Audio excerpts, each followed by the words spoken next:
Assalamualaikum warahmatullahi wabarakatuh. Hai teman-teman, hari ini saya akan membahas tentang persamaan reaksi. Jadi sebenarnya ini masih kelanjutan dari materi stoikiometri. Setelah kita membahas nama, lambang, dan juga rumus senyawa dari suatu unsur, maka sekarang kita masuk ke persamaan reaksi.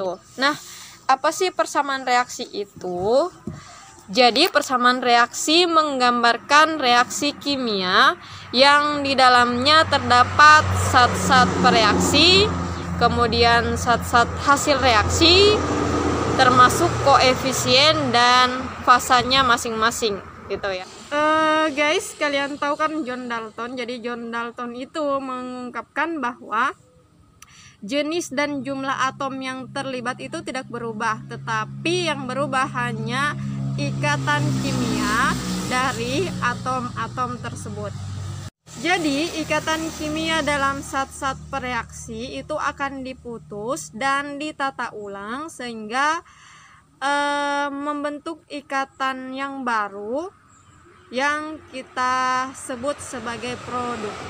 Perubahan kimia yang terjadi atau perubahan dari penataan ulang atom-atom yang putus ikatannya tadi membentuk ikatan baru dipaparkan melalui reaksi kimia, gitu ya guys. Nah, hal-hal yang digambarkan dalam persamaan reaksi adalah pertama rumus kimia dari zat-zat pereaksi yang terlibat atau yang kita sebut dengan reaktan yang biasanya ditulis di sebelah kiri reaksi, dan zat-zat hasil reaksi atau biasa kita sebut dengan produk yang berada di sebelah kanan suatu persamaan reaksi. Nah, di antara pereaksi dan hasil reaksi dibubuhkan atau ditambahkan suatu tanda panah. Tanda panah di sini berarti menjadi atau berubah menjadi, gitu ya. Nah, kemudian guys, seperti yang saya paparkan sebelumnya, bahwa di dalam reaksi kimia terdapat koefisien dan juga fasa. Guys, untuk fasa, wujud atau keadaan zat-zat pereaksi dan hasil reaksi ada 4 macam, yaitu gas yang dilambangkan dengan G, kemudian cair atau liquid yang dilambangkan dengan L, zat padat atau solid yang digambarkan dengan S, dan larutan atau aqueous yang digambarkan dengan AQ. Untuk koefisien itu sendiri adalah angka yang diberikan untuk menyamakan jumlah atom sebelum dan setelah reaksi. Kemudian dapat dinyatakan sebagai perbandingan sederhana dari partikel zat yang terlibat di dalam reaksi. Misalnya nih, reaksi yang terjadi antara hidrogen dan juga oksigen membentuk H2O atau yang sering kita kenal dengan air. Nah guys, seperti ini reaksinya, nih ya, ini reaksinya. Nah di situ dimana H2 dalam bentuk gas kemudian bereaksi dengan O2 dalam bentuk gas menghasilkan H2O dalam bentuk cair, gitu ya. Nah guys, bisa kalian perhatikan bahwa jumlah H-nya di sebelah kiri dan di sebelah kanan itu sudah sama, ya kan, sama-sama 2. Tapi untuk jumlah O-nya sendiri bisa kita lihat di sebelah kiri jumlah O-nya 2 dan di sebelah kanan jumlah O-nya hanya 1. Nah, di dalam reaksi kimia, ya kan, atom-atom sebelum dan setelah reaksi seharusnya jumlahnya sama. Jadi di sini kita butuh menambahkan koefisien mana atom tersebut sedang kekurangan jumlah.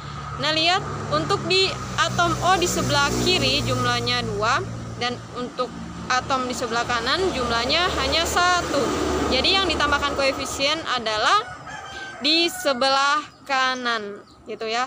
Jadi sekarang dapat kalian lihat, O jumlahnya 1 ditambahkan koefisien 2, jadi 1 kali 2 jadinya 2. Jadi O di sebelah kiri dan di sebelah kanan sudah sama. Nah sekarang kita cek lagi hanya guys, itu ya. H yang di sebelah kiri tadi 2. Nah sekarang setelah penambahan koefisien, H di sebelah kanan berubah jumlah menjadi 4, yaitu 2 kali 2 jadi 4 gitu ya. Nah jadi sekarang yang bermasalah adalah hanya kurang di sebelah kiri.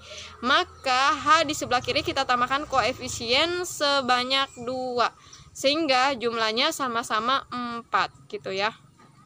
Guys, berdasarkan persamaan reaksi di atas, berarti 2 molekul hidrogen bereaksi dengan 1 molekul oksigen membentuk 2 molekul H2O gitu ya. Nah oleh karena itu sebaiknya dihindari koefisien pecahan karena dapat memberikan pengertian seolah-olah partikel materi, dalam hal ini atom-atom molekul, dapat dipecah gitu ya. Untuk penulisan persamaan reaksi dapat dilakukan dalam 2 langkah, yaitu sebagai berikut. Yang pertama, menuliskan rumus kimia zat-zat pereaksi dan produk lengkap dengan keterangan wujudnya. Yang kedua, penyetaraan, yaitu penambahan koefisien yang sesuai sehingga jumlah atom ruas kiri sama dengan jumlah atom ruas kanan gitu ya. Oke, nah guys, hari ini saya akan memberikan contoh suatu rumus kimia yang akan kita setarakan. Jadi rumus kimianya ini ya guys. Oke, di sini ada Al, kemudian ditambah H2SO4 menjadi Al2SO4 3 kali ditambah H2. Oke, ini belum setara ya guys. Di situ sudah ada pasanya masing-masing. Nah, oke guys, sekarang kita akan lihat kira-kira atom-atom apa saja yang terlibat dalam persamaan reaksi ini ya, tuh guys. Oke, yang pertama di sebelah kiri ada atom aluminium, hidrogen, sulfur, dan juga oksigen. Nah, sekarang di sebelah kanan kita lihat lagi, otomatis sama, ada aluminium, hidrogen, sulfur, dan oksigen.